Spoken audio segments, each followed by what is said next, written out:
ಸಿಂದಗಿ ತಾಲೂಕು ಕ್ರಾಂತಿವೀರ ಸಂಗೊಳ್ಳಿ ರಾಯಣ್ಣ ನೌಕರರ ಸಂಘದಿಂದ ಸಿಂದಗಿಯಲ್ಲಿಂದು ಹಮ್ಮಿಕೊಂಡಿದ್ದ ಕ್ರಾಂತಿವೀರ ಸಂಗೊಳ್ಳಿ ರಾಯಣ್ಣ ಜಯಂತ್ಯುತ್ಸವ ಹಾಗೂ ಪ್ರತಿಭಾನ್ವಿತ ವಿದ್ಯಾರ್ಥಿಗಳಿಗೆ ಸನ್ಮಾನ ಸಮಾರಂಭವನ್ನು ನಗರಾಭಿವೃದ್ಧಿ ಸಚಿವ ಡಾ ಯತೀಂದ್ರ ಸಿದ್ದರಾಮಯ್ಯ ಉದ್ಘಾಟಿಸಿದರು.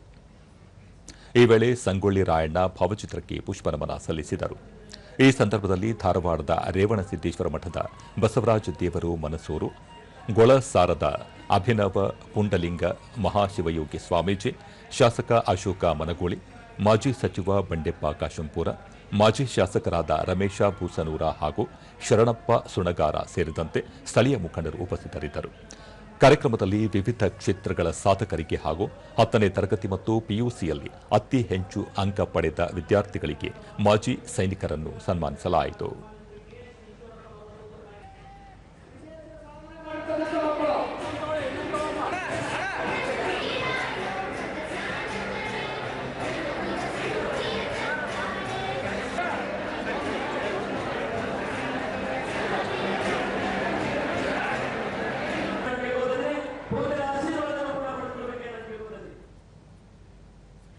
ಬಳಿಕ ಡಾ ಯತೀಂದ್ರ ಸಿದ್ದರಾಮಯ್ಯ ವಿದ್ಯಾರ್ಥಿಗಳು ಹಾಗೂ ಸಾಧಕರಿಗೆ ಸನ್ಮಾನ ಕಾರ್ಯಕ್ರಮ ಹಮ್ಮಿಕೊಂಡಿರುವುದು ಶ್ಲಾಘನೀಯ.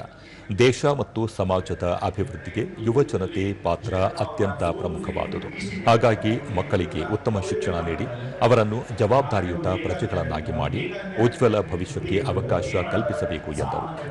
ಬ್ರಿಟಿಷರ ವಿರುದ್ಧ ಹೋರಾಟ ನಡೆಸಿದ ಸಂಗೊಳ್ಳಿ ರಾಯಣ್ಣ ಅವರ ತತ್ವಾದರ್ಶಗಳನ್ನು ಯುವ ಜನತೆ ಪಾಲಿಸಬೇಕು, ಉತ್ತಮ ಶಿಕ್ಷಣ ಪಡೆದು ಸಮಾಜಕ್ಕೆ ಉತ್ತಮ ಕೊಡುಗೆ ನೀಡಬೇಕು ಎಂದು ಹೇಳಿದರು.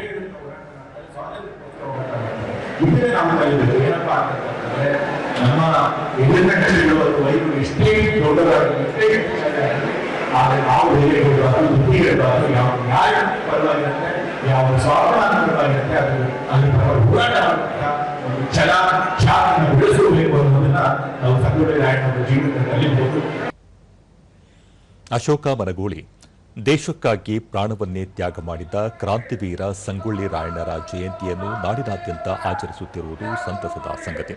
ಮುಂದಿನ ಪೀಳಿಗೆಗೆ ಸಂಗೊಳ್ಳಿ ರಾಯಣ್ಣರ ಆದರ್ಶಗಳು ದಾರಿದೀಪವಾಗಬೇಕು ಎಂದರು.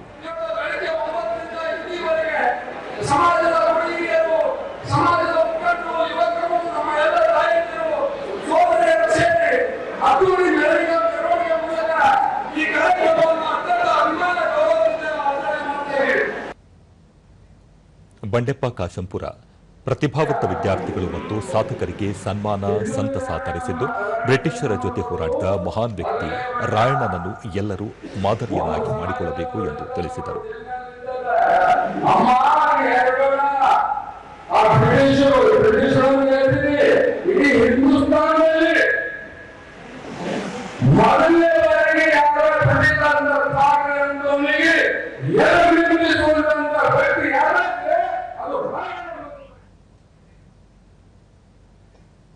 ಇದಕ್ಕೂ ಮುನ್ನ ರಾಯಣ್ಣ ವೃತ್ತದಿಂದ ಡೊಳ್ಳಿನ ವಾಲಗ, ಗೊಂಬೆ ಕುಣಿತ, ಕುಂಭಮೇಳದೊಂದಿಗೆ ಆರಂಭಗೊಂಡ ಕ್ರಾಂತಿವೀರ ಸಂಗೊಳ್ಳಿ ರಾಯಣ್ಣನವರ ಭಾವಚಿತ್ರದ ಮೆರವಣಿಗೆ ನಡೆಯಿತು.